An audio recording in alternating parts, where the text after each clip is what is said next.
Shalom saudara-saudariku yang dikasihi oleh Tuhan Yesus Kristus.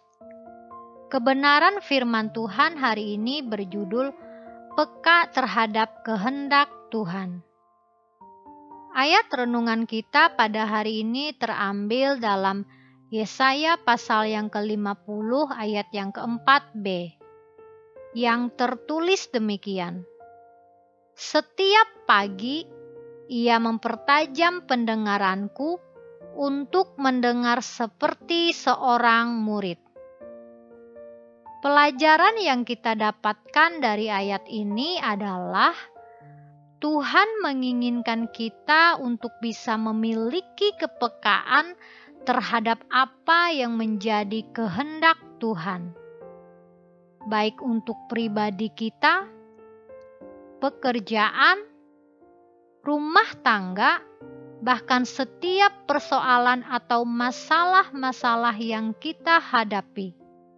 Sehingga kita bisa mengatasinya bukan dengan pengertian atau kekuatan kita sendiri, tetapi dengan pengertian maupun kekuatan Allah. Untuk bisa memiliki kepekaan terhadap kehendak Tuhan, maka hal apa saja yang harus kita alami, seperti pisau atau pedang yang hanya bisa tajam kalau terus-menerus diasah, demikian juga dengan kepekaan kita terhadap kehendak Tuhan harus terus diasah melalui setiap keadaan yang kita alami. Sebab tidak ada sesuatu yang kita alami terjadi secara kebetulan. Semuanya pasti dalam seizin Tuhan. Tetapi seringkali kita tidak bisa menangkap maksud Tuhan melalui setiap hal yang kita alami tersebut, sebab kepekaan kita tidak terlatih. Untuk itu, hal pertama yang harus kita lakukan adalah kita harus masuk pada proses pembelajaran yang terus-menerus dan disiplin. Dalam Yesaya pasal yang ke-50 ayat yang ke-4b tadi, ada kata setiap pagi. Kata setiap pagi berbicara tentang waktu yang kita berikan untuk bertemu dengan Tuhan, baik melalui saat teduh, doa, maupun perenungan firman Tuhan. Tentunya hal ini membutuhkan suatu kedisiplinan secara berkesinambungan atau terus-menerus.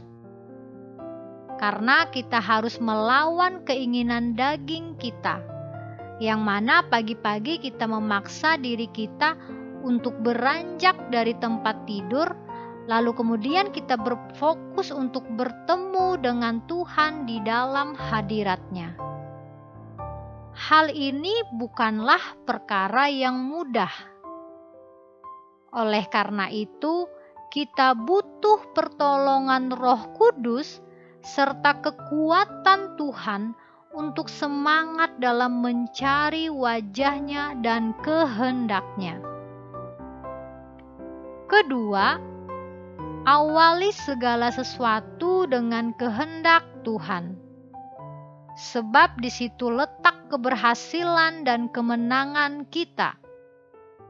Seperti yang tertulis dalam Yosua pasal 1 ayat yang ke-7 sampai yang ke-9 yang berbunyi demikian.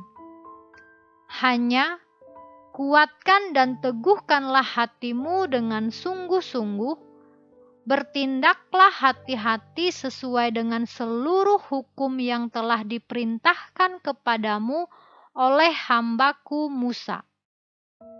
Janganlah menyimpang ke kanan atau ke kiri, supaya engkau beruntung kemanapun engkau pergi. Janganlah engkau lupa memperkatakan kitab Taurat ini, tetapi renungkanlah itu siang dan malam, supaya engkau bertindak hati-hati sesuai dengan segala yang tertulis di dalamnya. Sebab dengan demikian perjalananmu akan berhasil dan engkau akan beruntung. Bukankah telah kuperintahkan kepadamu, kuatkan dan teguhkanlah hatimu?